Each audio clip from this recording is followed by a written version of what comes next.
Imagine a band so influential that their music seems almost ageless, still inspiring awe decades after its release. Now, consider that one of its core members, David Gilmour, quietly singled out a handful of tracks that he considers the band's finest achievements. Which songs made the cut, and why do they mean so much to him? Before we dive into the songs themselves, let's set the stage with a quick look at Pink Floyd's origin story.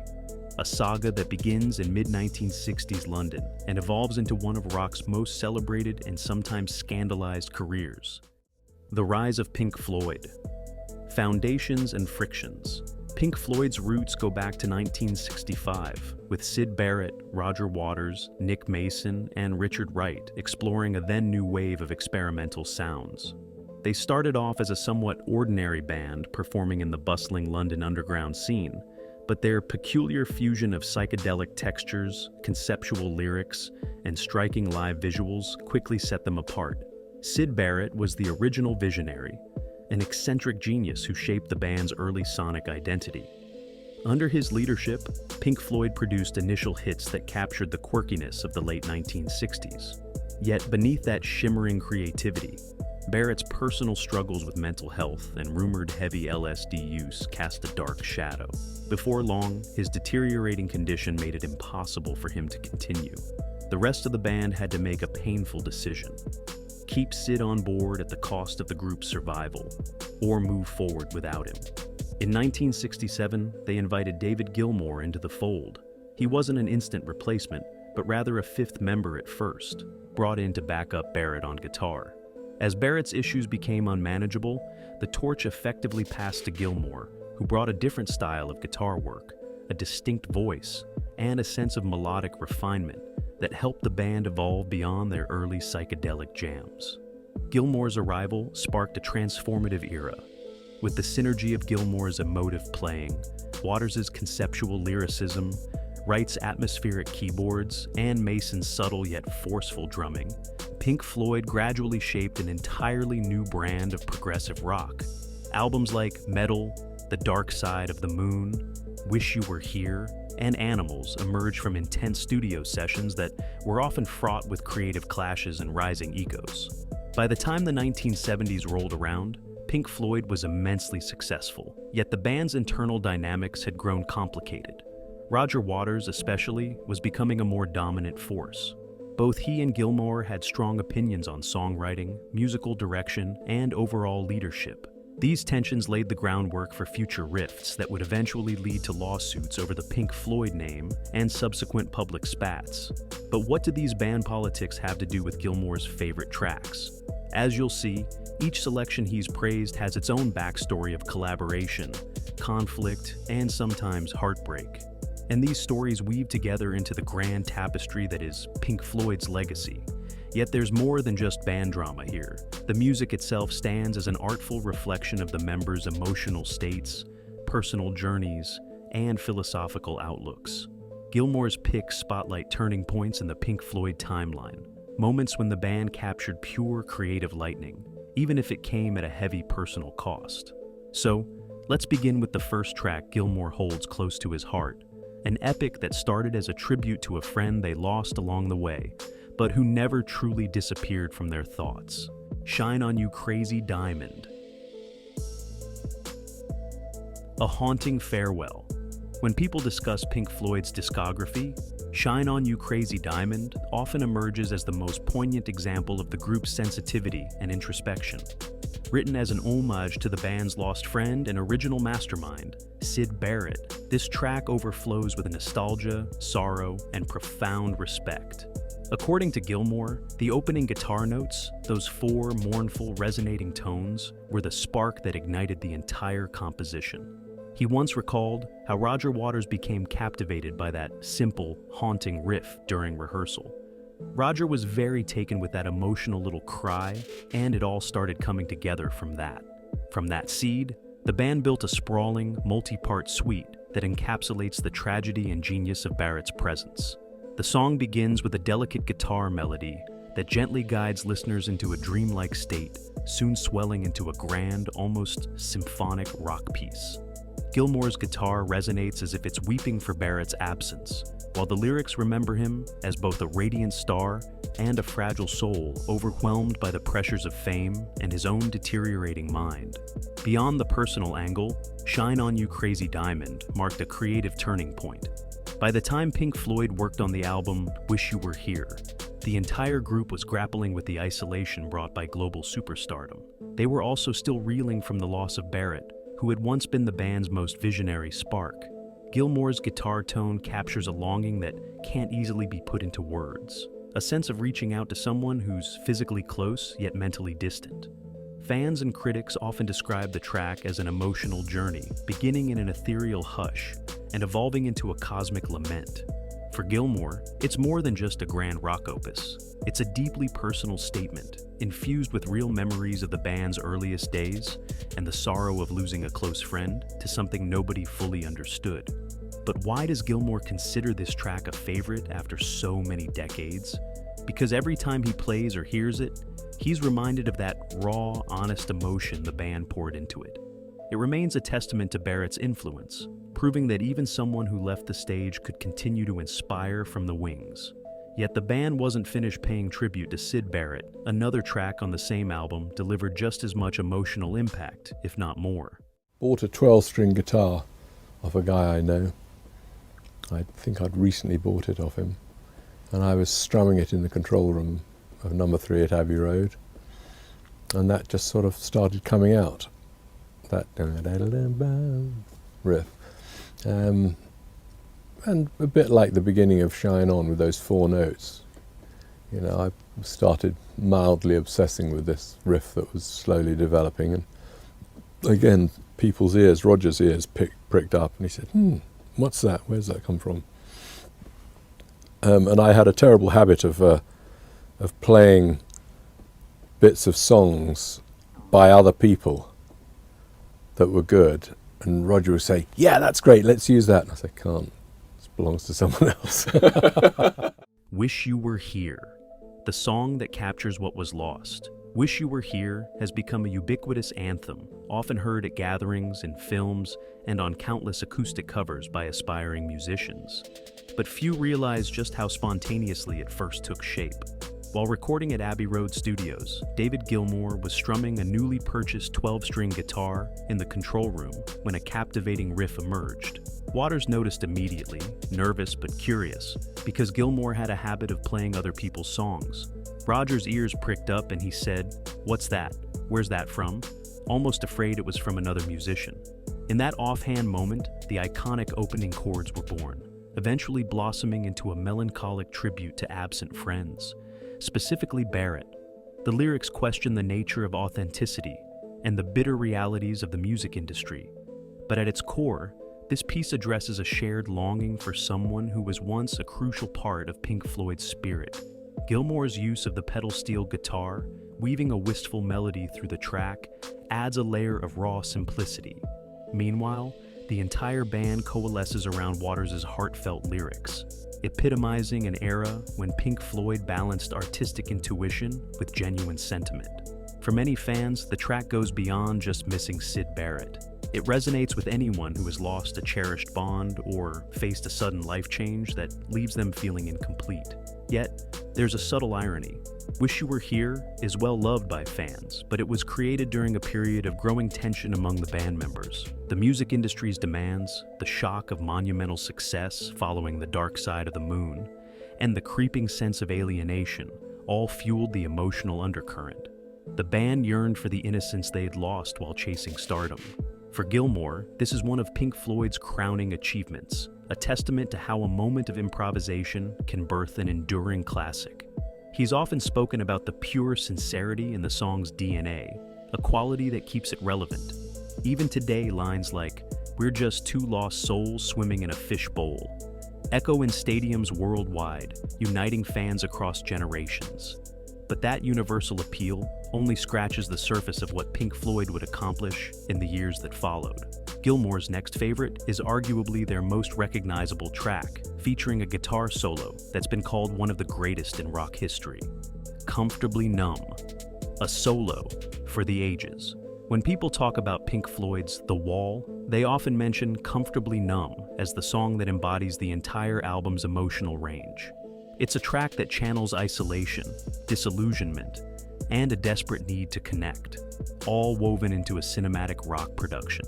For many fans, the highlight is David Gilmour's soaring guitar solo, a piece of music that appears on endless lists of best solos ever. What makes it so special? Part of it is the distinctive tuning Gilmour used to achieve an ethereal resonance. He's described how he equipped his acoustic guitar with a mix of wound and unwound strings, allowing for a sound that's both bright and haunting. Then comes the live performance factor. Gilmour recounted a scene where the stage was dark. Waters had just finished his vocal part, and then Gilmour's spotlight flicked on, high above the stage. Suddenly, all their heads lift up. There's a gasp from about 15,000 people, and that's quite something. This moment speaks to the magnetic pull of music that transcends technique, tapping into something more visceral. Comfortably Numb is also a microcosm of Pink Floyd's internal dynamics. Although The Wall is largely Roger Waters' conceptual brainchild, Gilmour's contribution to the album was indispensable. His guitar leads turned what could have been a dark narrative into a grand, emotional experience. But the creation of Comfortably Numb was hardly seamless. Legend has it that Waters and Gilmour clashed repeatedly over how the song should sound, with Waters favoring a more stripped-down approach and Gilmour pushing for a more melodic, expansive feel. In the end, Gilmour's approach proved essential to the track's lasting popularity. Decades on, whenever Pink Floyd or David Gilmour plays Comfortably Numb, the crowd inevitably erupts, driven by the thrilling release of that guitar break. For Gilmour, it's a career-defining piece, and for listeners, a sonic memory that conjures up the full weight of Pink Floyd's artistry. Yet, the band's story doesn't end with these monumental hits.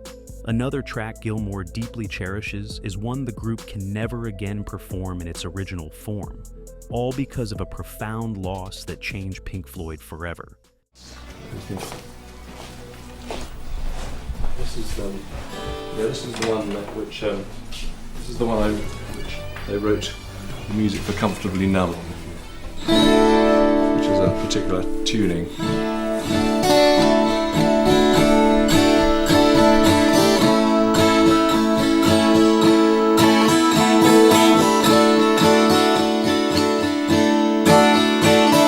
But it's not special, it's just an old Ovation acoustic with a different string set up. Echoes, the unrepeatable masterpiece.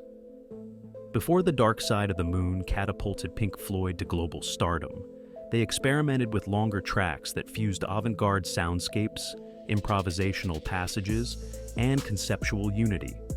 Echoes, featured on the 1971 album Metal, stands as a testament to this experimental genius. Spanning more than 20 minutes, it journeys through haunting keyboard motifs, oceanic guitar lines, and almost spiritual vocal sections. For David Gilmour, Echoes epitomizes the synergy he shared with Richard Wright, the band's keyboardist. The swirling organ chords, the dreamy slide guitar, the subtle interplay, everything aligned to create a track that feels otherworldly. In interviews, Gilmour has referred to it as a duet between him and Wright, highlighting their remarkable chemistry. Sadly, Wright passed away in 2008, and Gilmour's vow has been not to perform Echoes again without him. He stated that the unique improvisational quality can't be replicated by another keyboardist, nor should it be. The piece was their shared moment, something magical and unrepeatable. For fans, this resolution adds an aura of bittersweet nostalgia. Echoes symbolize Pink Floyd's boundary-pushing phase, a point in time when the group was less concerned with commercial success and more driven by pure, cohesive creativity. It also underscores Gilmour's deep respect for Wright, reminding us that Pink Floyd wasn't just a platform for Gilmour and Waters to shine. Each member's contribution was vital, even if internal tensions sometimes overshadowed that fact. So, why does Gilmour treasure Echoes so profoundly? Because it encapsulates a moment in Pink Floyd's history when collaboration and shared artistic vision weren't tangled in ego wars. when the band still functioned as a single organism, forging innovative sounds. Beyond its compositional merits, Echoes captures the beauty of unity, something that would become harder to maintain in the following years. But what does Gilmour believe about the longevity of these and other Pink Floyd songs? He's expressed surprisingly practical views about the band's ultimate legacy, ones that might leave you pondering how fleeting greatness can be. Gilmour's perspective on timeliness and legacy.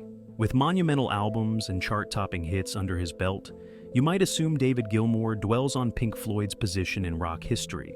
In reality, he's not overly concerned with how the world will remember them a century from now. He once mused about how all things eventually fade. Will people still be listening in 100 years? 1,000 years? A million? I have no idea. And I don't think about it much. This down-to-earth viewpoint may sound jarring, given the band's massive cultural impact, but it also reveals the artistic integrity that drove Pink Floyd's finest work.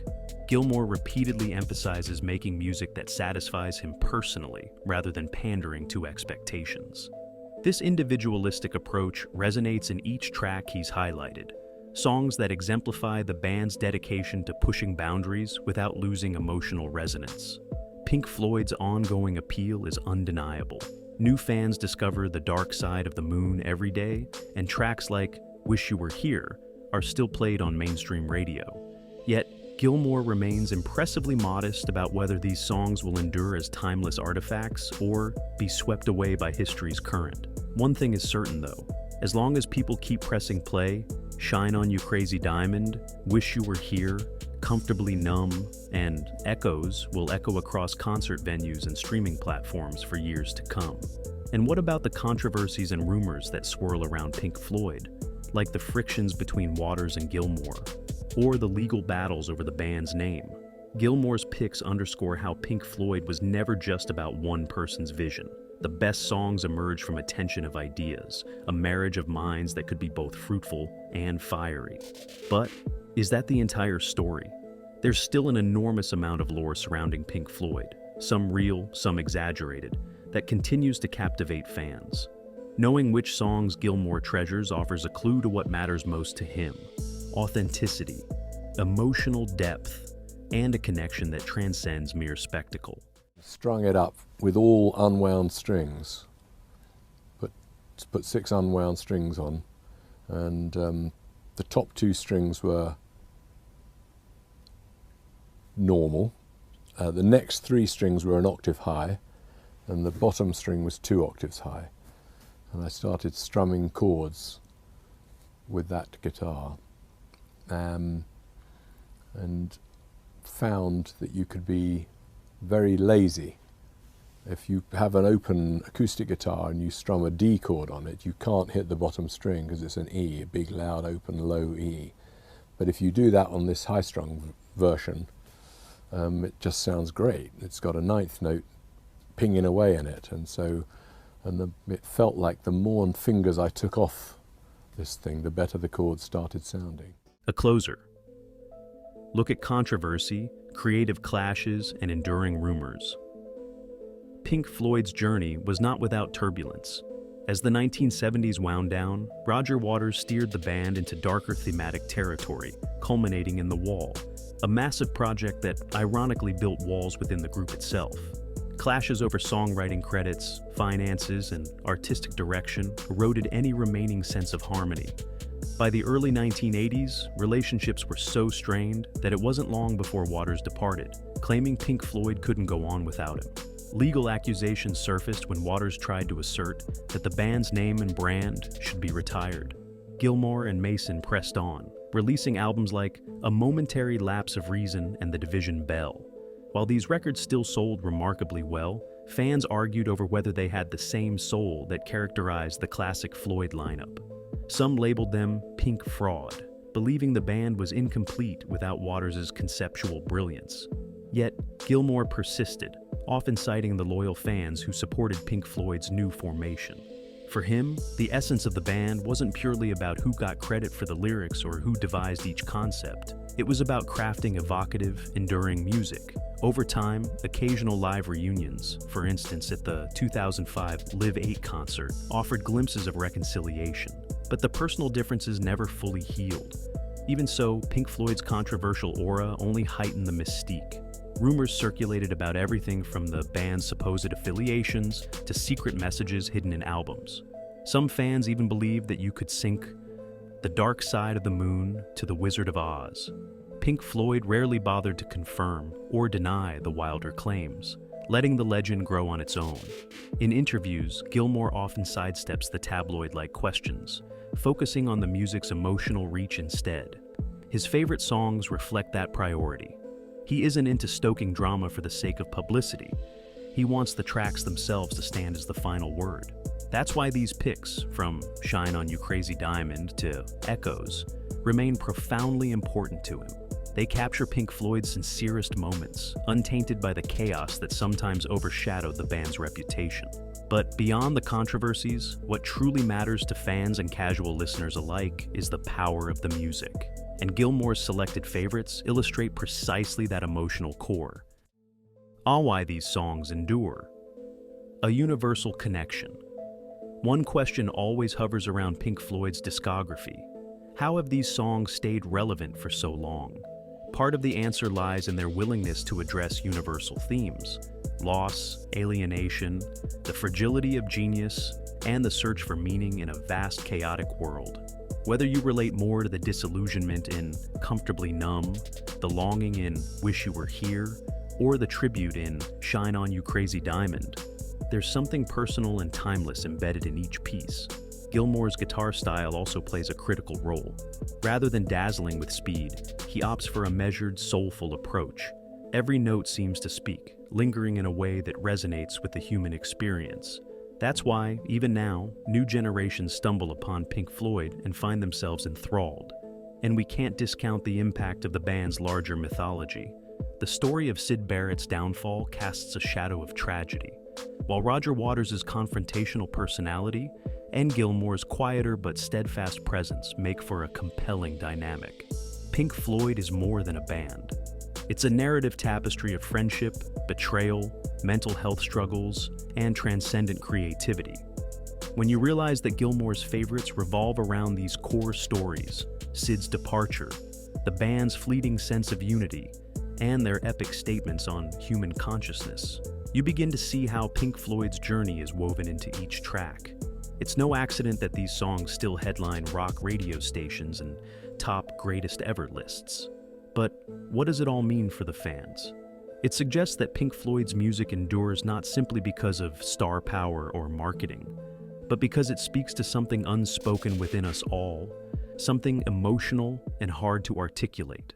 Echoes was terrific fun to play, particularly on my last solo tour, and the previous solo tour, in fact in 2006 with Rick Wright, playing on that, and I always look on that song as being very much a duet thing between him and me. So that was terrific, and it couldn't and shouldn't be played again. Now he's dead. Reflection. Will Pink Floyd's music fade away? David Gilmour has already pondered whether Pink Floyd's music will disappear in a century or more. For now, it continues to captivate. Both longtime devotees and younger listeners who discover the band through streaming services find themselves enthralled by the layered compositions and philosophical undertones. From college dorm rooms to massive stadiums, Pink Floyd's music remains a cultural fixture. Yet, Gilmour stands by a humble perspective. If the music lasts, it's because it resonates with real emotions and experiences. If people eventually move on, that's simply the natural flow of time. In an industry saturated with fleeting trends, Pink Floyd's lasting influence seems almost miraculous. Consider how each of Gilmour's favorites, Shine On You Crazy Diamond, Wish You Were Here, Comfortably Numb, and Echoes, ties directly into the band's history of heartbreak, experimentation, and fleeting triumph. They are musical documents capturing key moments. And as long as individuals continue to seek out deep, contemplative music, Pink Floyd's hallmark tracks may well endure beyond our lifetimes. Of course, you might be wondering, are these indeed the definitive best Pink Floyd songs?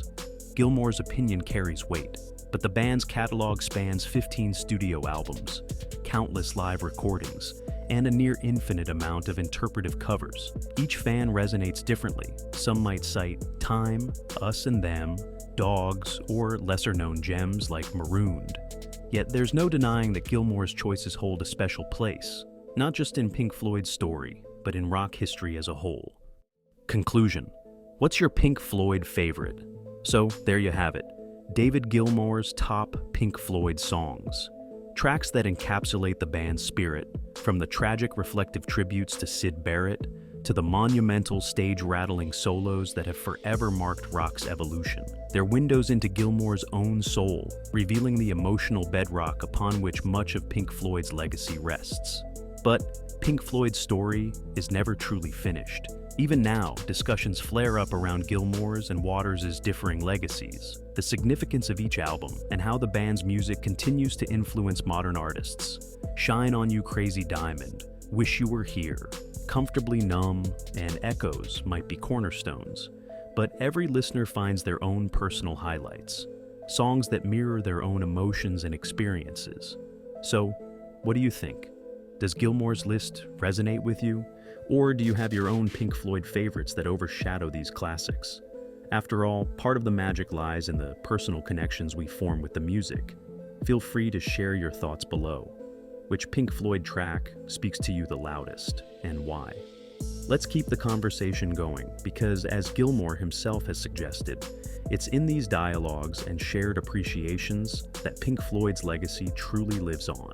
Thank you for joining me in this deep dive into the heart of one of rock's most iconic bands. If you're still craving more Pink Floyd stories, whether it's the controversies, the studio experiments, or the hidden gems, stick around because there's always another fascinating layer to uncover when it comes to these legendary musicians. Until next time, remember, sometimes the most extraordinary music emerges from tension, loss, and sheer determination.